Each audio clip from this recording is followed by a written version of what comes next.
j'aime comme je déteste les camions et les VUS en version spéciale hors route.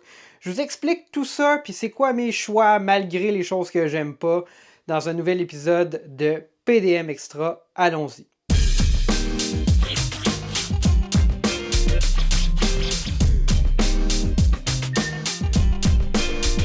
Comme je l'ai dit dans l'introduction, j'ai une relation amour-haine avec toutes les versions hors route ou très hors route là, de camionnettes et de VUS qui sont sur le marché. Fait que je vais comme vous dire tout ce que j'en pense aujourd'hui, puis plus vers la fin de l'épisode, malgré toutes les choses négatives que j'aurais dit, je vais vous dire lesquelles je préfère et pourquoi. Donc, qu'est-ce que j'entends par VUS là, et camions hors route? Ben, il y a des véhicules qui sont typiquement associés à ça. Jeep Wrangler, Ford Bronco par exemple, le Toyota 4Runner dans une certaine mesure, là, ce sont des VUS typiquement hors route. C'est un segment qui a des nouveaux arrivants, comme le Bronco depuis quelques années, qui a perdu des vétérans à l'époque. Bon, il y avait des VUS là, qui étaient plus sur des châssis en échelle, qui sont devenus des multisegments. Le Pathfinder, par exemple, a perdu cette réputation-là. Il y avait le Xterra chez Nissan aussi, qui était un produit que je trouvais très intéressant si on savait à quoi s'attendre. Donc, je fais référence à ça en termes de VUS là, qui sont hors route par définition, mais aussi les versions hors route de certaines camionnettes et de certains autres VUS. Fait que là, ça, c'est peut-être un sujet un peu séparé, mais je vais quand même le toucher aujourd'hui. Donc, Chevrolet Silverado ZR2, GMC Sierra AT4X, le Toyota Tundra TRD Pro ou toute version TRD Pro d'un produit Toyota, le Ford F-150 Raptor, Ram TRX et maintenant le Ram RHO qui prend sa place dans un segment un peu différent. Donc, c'est quoi mon problème avec ça? Ben, là, je touche plus aux versions des camionnettes très hors route que je viens de mentionner. Souvent, ce sont des camionnettes très dispendieuses. Toyota Tacoma TRD Pro, là, c'est très cher. Un Tacoma Trail Hunter, je pense que c'est quelque chose comme 100 000 Ford Ranger Raptor, j'en ai vu un sur la route pour la première fois cette semaine. Ça coûte 80 000 Un Ford Bronco Raptor, 130 000 un F-150 Raptor, plus de 100 000 jusqu'à plus de 150 000 pour un Raptor R. Le nouveau Ram RHO qui est censé être moins cher que le TRX, mais qui se vend 30 000 de plus qu'un TRX il y a 2 ans, parce que j'avais vu des TRX en liquidation il y a à peu près un an et demi à 95 000, mais là, un Ram RHO, c'est comme 130 ou 120 000. Bref, mon problème, c'est que ces versions en route-là de camions de 100 000 disons 80 000 et plus, ce sont typiquement pas des voitures que les gens qui achètent vont emmener hors route. Je m'explique. Personne prend ou pas, là je dis personne, mais vous allez me dire, oui, mais Gabriel, tel YouTuber, il fait des niaiseries avec son Bronco Raptor. Oui, je suis d'accord, mais le commun des mortels ne va pas acheter, potentiellement financer un véhicule de 100 000 pour aller en route. Ma réponse aussi, elle est dans le contexte québécois, parce que si on habitait, je sais pas, en Utah ou dans le sud des États-Unis, puis qu'on avait accès à des longs sentiers là, de overlanding ou des trails, des Moab, des choses comme ça, où c'est très désertique, c'est possible de faire du hors-route, mais il n'y a comme pas d'obstacles, il n'y a pas d'arbres. Ben là, on peut se promener. Mais au Québec, si on veut explorer, puis là, on va revenir plus en détail là-dessus, c'est des chemins forestiers, et plus vous allez creux dans le bois, plus il y a des branches, plus vous graffinez votre auto, et vous allez systématiquement finir par la briser. Fait que les gens qui achètent des camions à 100 000 ils les amènent pas dans le bois, règle générale, pour les graffiner, les briser. Tu sais, je veux dire, on va détailler un peu là, ce qui se fait au Québec, mais les camions à 100 000 sont pas achetés par des gens qui font ça. Ce sont des camions que les gens utilisent en ville parce que ça a un look qu'ils adorent. Moi, d'ailleurs, j'adore le look de ces camions-là. F-150 Raptor régulier, là, je trouve ça assez incroyable avec l'ensemble de pneus de 37 pouces. C'est vraiment parfait au niveau du look, mais c'est tellement large qu'il n'y a pas même de trail au Québec où vous pourriez effectivement utiliser un F-150 Raptor. Fait que j'ai un peu ça, puis d'ailleurs, on pourrait venir sur le sujet de les gens qui travaillent dans le bois, qu'est-ce qu'ils utilisent, hein? J'ai peut-être déjà mentionné, mon frère est un ingénieur forestier, il fait plein de contrats partout au Québec. Ben, comme la majorité des ingénieurs forestiers, il conduit un Toyota Tacoma de 350 000 km parce que quand vous allez dans le bois, puis vous savez que vous allez graffiner votre voiture, puis aller à des endroits qu'il y a peu de gens qui ont été, vous l'utilisez pour travailler, mais ce que vous voulez, c'est un véhicule qui est fiable, qui est quand même capable en route, mais pas pour faire du rock crawling, plus pour utiliser le type de chemin qu'on a au Québec, typiquement des chemins forestiers. Puis votre camion va vous amener jusqu'à quelque part. Puis si vous devez aller plus loin, vous utilisez un VTT, une motoneige, ou vous y allez à pied, bref. Mais les gens qui font ça, ce qu'ils veulent, c'est un camion, idéalement pas trop gros, moins large comme un Toyota Tacoma parce que ça passe dans plus de sentiers, mais ça peut être une camionnette F-150, un GMC Sierra, un Chevrolet Silverado. Quelque chose qui a probablement déjà perdu beaucoup de valeur, idéalement, parce qu'on va le rouler pendant longtemps, puis à la fin, il va être très magané. D'ailleurs, il y a une grande entreprise canadienne là, qui possède la moitié des forêts privées du Nouveau-Brunswick, Irving, mais eux, ils utilisent des F-150 de base 2x4 XL V6, puis des Toyota Tacoma pour les superviseurs. Ou du moins, c'est ce qu'ils faisaient il y a quelques années. Fait il y a comme un peu une tendance. Les gens qui travaillent puis qui font du hors-route pour leur travail, ils n'achètent pas des Chevrolet Silverado ZR2. Ils achètent un Silverado 1500 2014 fini pour 15 000 $, puis ils roulent, ils l'étirent jusqu'à la fin.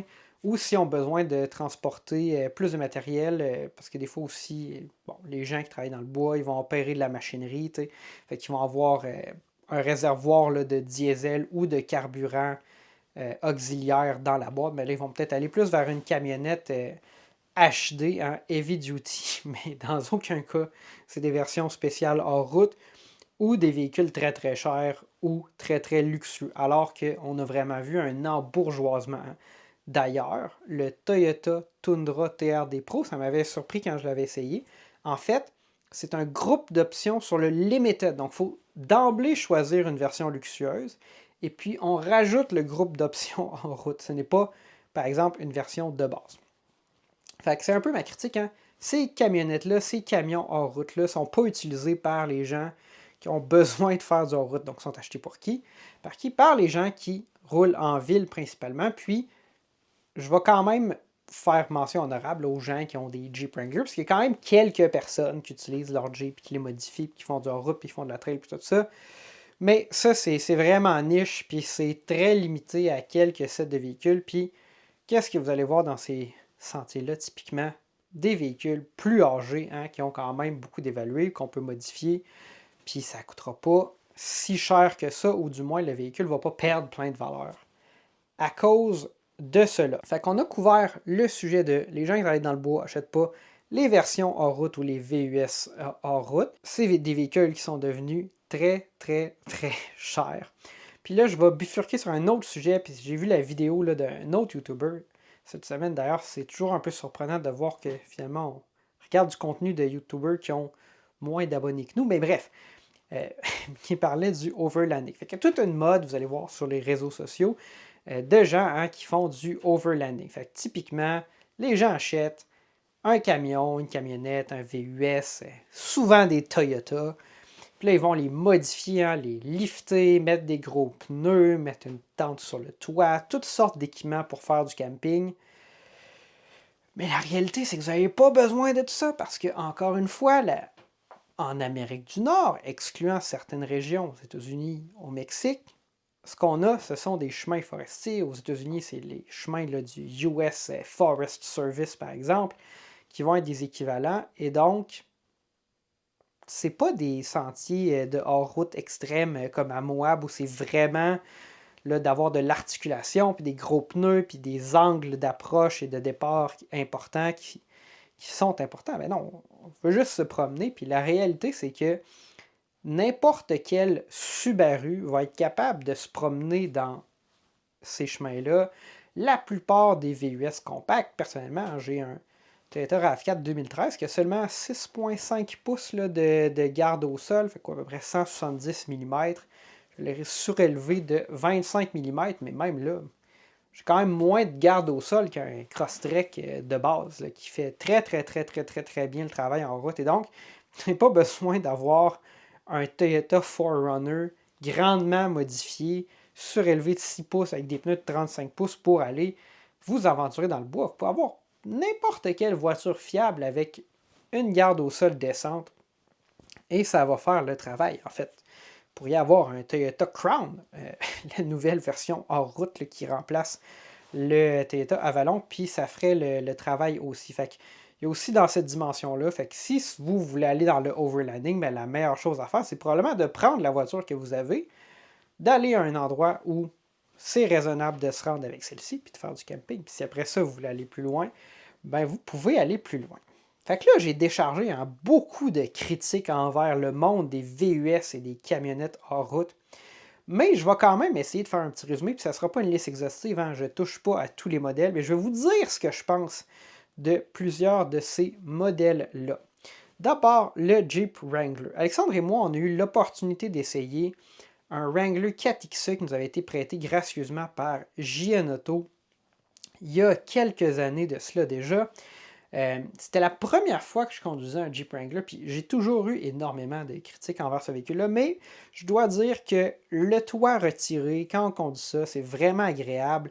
Il y a 2-3 ans, pendant la pandémie, quand les taux d'intérêt étaient bas et que Stellantis avait ajusté ses prix pour se conformer à la réglementation fédérale qui donnait des subventions, vous pouviez acheter un Wrangler 4XE, hein, qui est unlimited, donc 4 portes, pour 55 000 $. On pouvait le louer, quand on incluait les subventions, pour moins de 450 $ par mois sur 4 ans.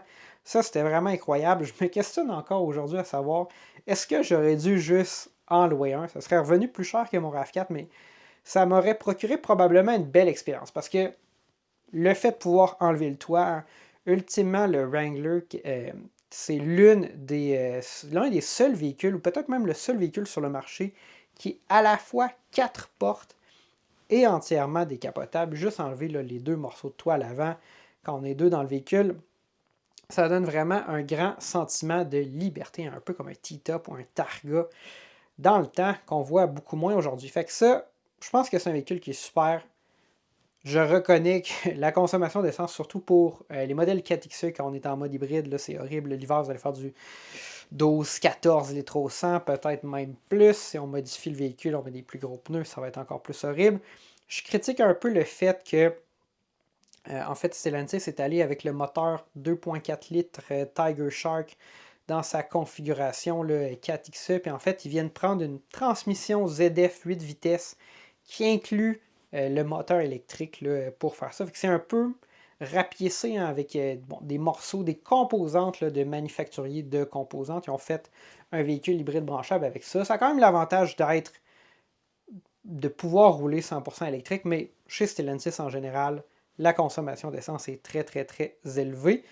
J'aurais préféré voir un 4 cylindres d'aspiration naturelle ou même un V6 aspiration naturelle à cycle Atkinson qui aurait donné une consommation très raisonnable sur l'autoroute, alliée avec une mécanique peut-être un peu plus simple ou un peu mieux intégrée. Puis on aurait été capable de faire des choses très très bien avec ça. Ensuite, 4Runner. Alors, le 4Runner 2024, c'est le même qu'en 2011. C'est un véhicule qui est avec nous depuis très longtemps. La dernière voiture sur le marché avec une transmission 5 vitesses automatique. Si vous faites un quiz d'ailleurs avec vos amis, vous voulez trouver des fun facts sur les voitures et quelque chose que personne ne saura, j'ai déjà utilisé cette question-là quand on fouillait dans le guide de l'auto avec Alexandre et Nico, un de nos collaborateurs occasionnels.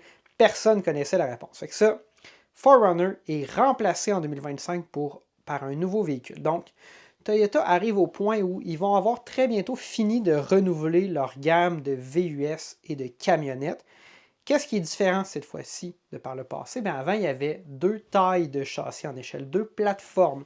Il y avait celle du Tacoma qui était partagée avec le 4Runner, avec le Lexus GX, avec le Land Cruiser Prado à l'étranger. FJ Cruiser aussi à l'époque était sur cette plateforme-là. Fait que la plus petite plateforme, hein, on va dire une plateforme intermédiaire de châssis en échelle. Et puis il y avait le gros châssis du Toyota Tundra, du Toyota Sequoia, du Land Cruiser 200, du Lexus LX par exemple. J'oubliais le GX là, dans la portion précédente. Ben là, avec la nouvelle approche, en fait, Toyota n'utilise qu'une seule plateforme de châssis en échelle de camionnette, qui est celle qui provient du Tundra, ou le Tundra du moins a été le premier véhicule introduit sur cette plateforme-là à partir de l'année modèle 2022. Et qu'est-ce que ça veut dire ça? Bien, ça veut dire que toutes les camionnettes et les VUS intermédiaires sur châssis en échelle chez Toyota sont fabriquées sur une plateforme de camionnettes pleine grandeur. Ça a des avantages et des désavantages. Ça fait une plateforme qui est plus lourde. Le Tacoma, par exemple, est beaucoup plus lourd qu'avant, mais ça fait aussi un châssis immensément robuste.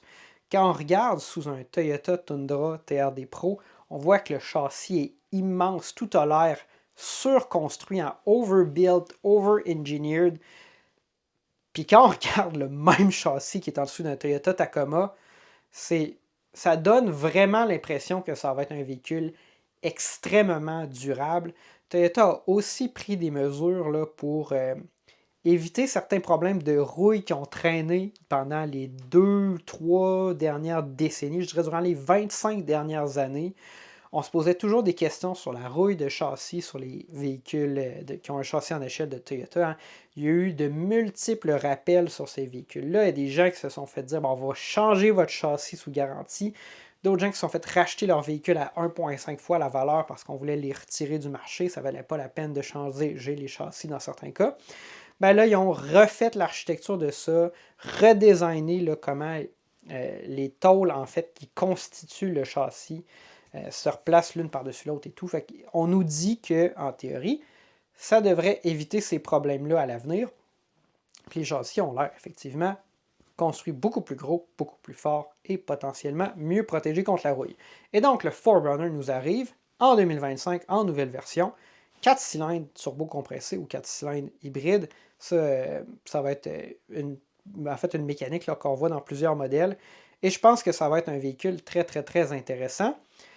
D'ailleurs, bon, le 4Runner, hein, c'est des voitures qui sont gardées très longtemps, qui sont réputées à être très fiables, qui sont bons en route et qui peuvent être modifiées. Fait que moi, j'aimerais vraiment ça pouvoir essayer là, un 4Runner 2025 cet été. On l'espère bien si Toyota en a un à nous prêter. Fait que ça, j'aimerais bien ça.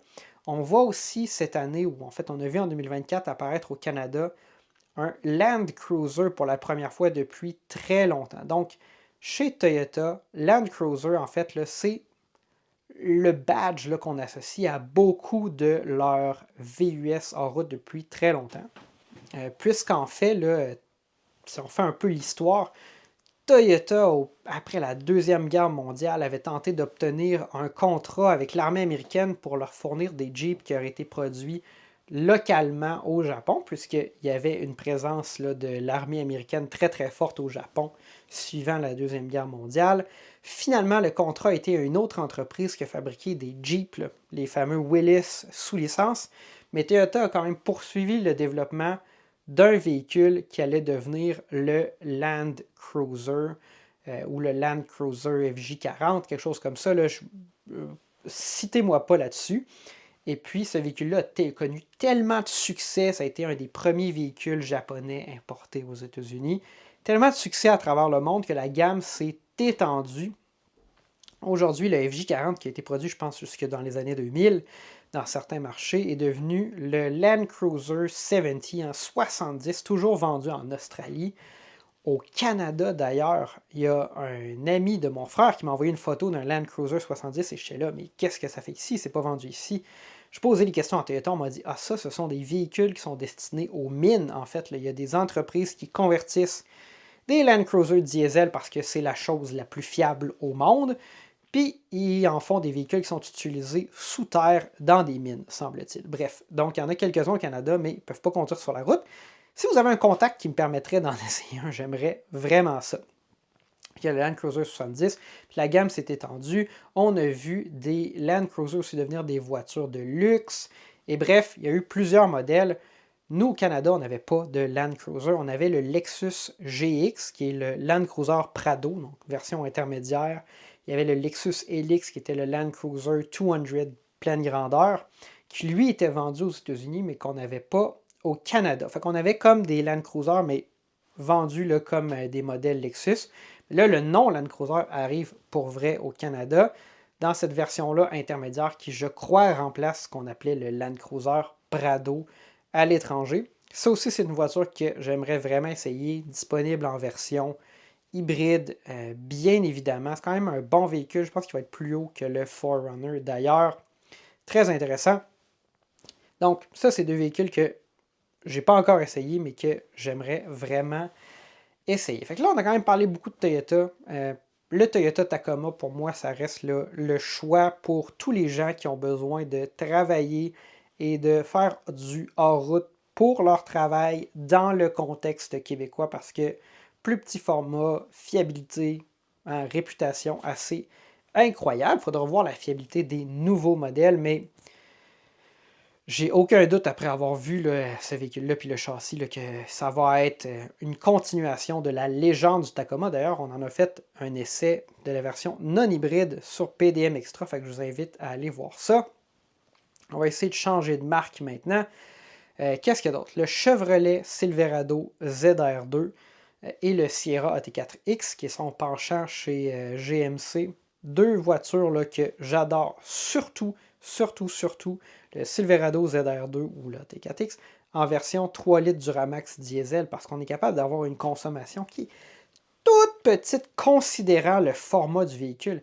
Alexandre et moi, on a fait une aventure de 700 km qui incluait plusieurs centaines de kilomètres hors route avec une tente sur le toit, plein de trucs de overlanding sur le camion, des gros pneus en route, puis on a fait 11,6 litres au 100, ce qui est très, très, très, très, très faible. On aurait probablement eu de la difficulté à faire ça avec une camionnette à essence conventionnelle sans les modifications. C'est un véhicule que j'adore, mais je pense pas que les gens utilisent ça pour vrai en route. Si j'avais un budget incroyable, peut-être que ça serait une camionnette que je considérais. D'ailleurs, GM offre aussi des versions 2500, donc le Silverado HD ZR2, même en version Bison, puis un AT4X HD aussi chez GMC. Donc là, ça, c'est des versions intéressantes parce qu'elles offrent le diesel, en fait, le V8 diesel des camionnettes HD dans un ensemble hors route. Puis ça, je pense que c'est relativement unique, ou du moins avec des suspensions très avancées hors route. C'est unique. C'est des véhicules que j'adore. J'adore le look. Est-ce que les gens utilisent ça pour vrai hors route? Probablement pas vraiment. Chez Ford, en fait, je vais revenir un peu en arrière. Il y a aussi là, chez Chevrolet et GMC le Canyon et le Colorado qui sont disponibles en version ZR2 et AT4X. On a essayé, je pense, le Canyon AT4X. Le look est absolument incroyable, mais j'ai certaines réserves parce que c'est assez petit, c'est un peu trop compact. Je pense que rendu là, quand on est rendu à payer 70-80 000 tant qu'à y être, j'achèterais un Silverado ZR2 usagé d'1 an, puis ça ferait totalement l'affaire. Donc, si on pousse maintenant vers chez Ford, le Ranger en Raptor dont j'ai parlé récemment, c'est juste trop cher, honnêtement. C'est probablement un produit super intéressant à conduire, mais à 80 000, ça fait absolument aucun sens pour moi. Je pense pas que ça vaut la peine d'en parler. Le F-150 Raptor, c'est un peu la légende. Hein? C'est un véhicule qui est avec nous depuis près de 15 ans, ou qui doit en être à sa 15e année modèle. Cette année, ça a changé au fil du temps. On est passé du V8 au V6, là, qui est biturbo, qui est apparu en 2017. Mais là, la mécanique du Raptor apparaît un peu datée. Je pense que c'est un véhicule qui est, honnêtement, le look est vraiment absolument incroyable, surtout avec les pneus de 37 pouces. Je pense que Ford s'est un peu assis sur ses lauriers, cependant, au niveau de la mécanique. Oui, on va faire le Raptor R avec le V8 suralimenté, mais on s'en fout complètement. Là. Je veux dire, personne n'achète ça. Ça coûte plus de 150 000 $. La consommation est complètement folle. Vous allez rendre vos voisins sourds avec le son que ça fait. Bref, pas intéressant. Ben, ou du moins, c'est très intéressant, mais c'est vraiment pas pour tout le monde. Le F-150 Raptor, je pense que ce que Ford devrait faire le plus rapidement possible, c'est en fait remplacer la mécanique de 450 chevaux, 510 livres de pied actuelle par la mécanique Power Boost qui offre, je crois, et il faut voir si c'est vrai encore en 2025, mais je pense que c'était probablement les performances qui étaient affichées là, dans la génération précédente à partir de 2021. Mais 430 chevaux, 570 livres-pieds de couple, donc plus de couple, presque autant de puissance, moins de consommation d'essence. Personnellement, je pense que c'est la mécanique qu'on devrait avoir dans le Raptor, quitte à faire des petits ajustements, mettre la batterie un peu plus grosse, peut-être pour être capable de donner un peu plus de puissance avec la motorisation hybride électrique, puis avoir le 450 chevaux de la version précédente. Je pense que Ford devrait aller là. On passe maintenant du côté de Ram. Donc, Ram n'a pas de camionnette intermédiaire, donc il n'y a pas de Dodge Dakota TRX, par exemple. Et là, leur stratégie, eux, est un peu affectée par le contexte. Donc, qu'est-ce qui est arrivé? RAM avait promis, ou du moins Stellantis avait dit, à partir du 31 décembre 2024, on met fin au V8 suralimenté, c'est terminé. Donc, le TRX a pris le bord, mais il fallait quand même essayer d'offrir un véhicule dans ce segment-là. Donc, ils ont lancé le RAM RHO, qui lui utilise la version High Output, grande puissance du 3 litres là, turbo, donc 540 chevaux dans une camionnette. Très, très, très impressionnant. Pour un moteur 3 litres, c'est 70 chevaux de plus qu'une BMW M3 compétition dans un véhicule qui pèse 2 fois le poids et peut tirer quelque chose comme 5000 kg. Donc, je vous laisse vous poser des questions au niveau de la fiabilité à long terme de cette mécanique. Tout de même, ça a l'air d'être un véhicule assez incroyable, aux grandes performances là, hors route. Le look est très bien réussi. On nous avait promis le RHO va être moins cher que le TRX, mais les prix des véhicules Stellantis ont beaucoup augmenté dans les dernières années. Puis on se retrouve dans un contexte où c'est plus ou moins vrai, du moins c'est pas très vrai si on retourne 2 ou 3 années modèles en arrière. Ceci étant dit, il y a des rumeurs comme quoi Stellantis teste un retour à sa stratégie là, de prix du passé qui était d'offrir des prix plus bas que GM et Ford sur ses camionnettes. Et donc, il semble que dans certaines concessions aux États-Unis, on teste des réductions de prix de 35% pour voir si on peut passer de la stratégie précédente, qui était des véhicules plus luxueux, plus chers, avec plus de marge, vers des véhicules, pousser les versions de base moins chères que les produits équivalents Ford et GM. Fait qu'ils vont probablement essayer de pousser ça au cours des prochaines années. Un grand absent dans ce que je viens de vous dire, c'est Nissan. D'ailleurs, Nissan n'a plus aucun VUS hors route. Il y avait à se poser des questions à un moment donné. Est-ce qu'on renouvelle le Xterra ou on met de l'argent sur le Murano? Ils ont mis de l'argent sur le Murano. Il y a un nouveau Murano qui arrive. Il n'y a plus d'Xterra. Et Doug de Muro disait dans un épisode de son podcast récemment, depuis que Nissan a mis fin à la production du Xterra, Toyota a vendu 1 million de 4Runner aux États-Unis sans le renouveler. Donc, de 2011 jusqu'à 2015, je pense que l'Xterra s'est vendu jusqu'en 2015, on avait le même 4Runner et le même Xterra en parallèle. Le Xterra a été cancellé, il a été annulé et Toyota a vendu 1 million de 4Runner après pour des véhicules qui étaient relativement équivalents. Personnellement, j'aimais beaucoup là, le look du Xterra.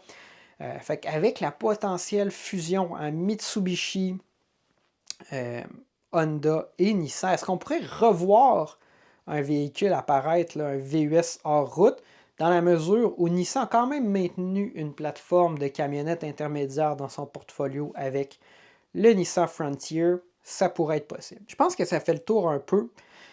Dernière petite touche, quelque chose que j'aimerais voir apparaître dans le marché, c'est qu'au niveau des camionnettes en version hors route, parce qu'il y a toujours plein de configurations de cabines et de boîtes de camionnettes, mais l'ensemble des constructeurs semble avoir choisi la stratégie suivante, qui est d'avoir une camionnette à cabine d'équipe, donc 4 vraies portes, avec une boîte courte. Pour les camionnettes intermédiaires, ça veut dire une boîte de 5 pieds.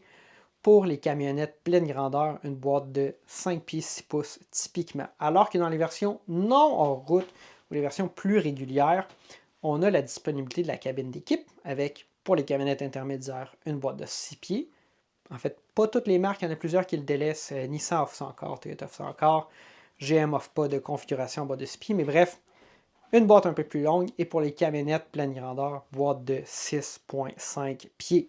Donc moi j'aimerais ça voir les constructeurs lancer les versions en route, Toyota Tundra, TRD Pro, Chevrolet Silverado ZR2, un Ford F-150 Raptor avec la vraie boîte standard de 6,5 pieds et une cabine d'équipe. Il y a probablement là, une réalité au niveau de la performance, surtout avec les angles de départ et d'attaque, puis le break-over angle, quand on passe sur un obstacle qui se retrouve au centre du châssis. Il y a probablement d'avantages à avoir l'empattement plus court pour du hors-route, mais la réalité, c'est que les gens utilisent ces voitures-là sur la route ou à la limite dans des chemins forestiers, fait que ça ne changera pas grand-chose. C'est un podcast assez long. Je vous ai dit un peu tout ce que je pensais de l'industrie des VUS et des camionnettes en version hors-route. Puis je vais vous le dire encore, c'est des voitures dont j'adore le look, j'en ai sûrement passé. S'il y en a des modèles sur lesquels on n'a pas touché aujourd'hui que vous voudriez entendre parler, mettez-moi là dans les commentaires, on pourra en parler dans un prochain épisode, mais c'est super bien. J'ai hâte de voir ce segment-là plus électrifié. Oui, il y a des choses comme le Hummer EV, mais on s'entend, c'est relativement peu accessible. D'ailleurs, on a peut-être une revue du Hummer EV qui s'en vient à plus d'image. Peut-être que quand je publie, vous l'aurez déjà vu. Mais je vais avoir hâte de voir ça. Et un grand absent du marché nord-américain, c'est le Suzuki Jimny. Suzuki a quitté le marché, mais il offre partout sur la planète, ou presque, un tout petit VUS ultra compact, d'un format K-Car, quoique maintenant il y a une version 4 portes qui est plus longue.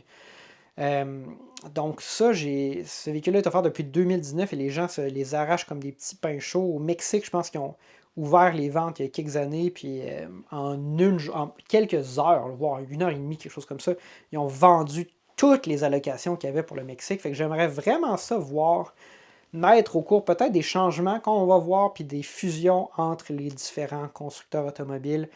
Le Jimny nous arriver sous une marque quelconque en Amérique. J'aimerais vraiment, vraiment ça. Peut-être en version électrique, un Jimny électrique. Est-ce que vous aimeriez voir ça? Moi, j'aimerais bien. Fait que c'était Gabriel pour PDM Extra. On se dit à la prochaine.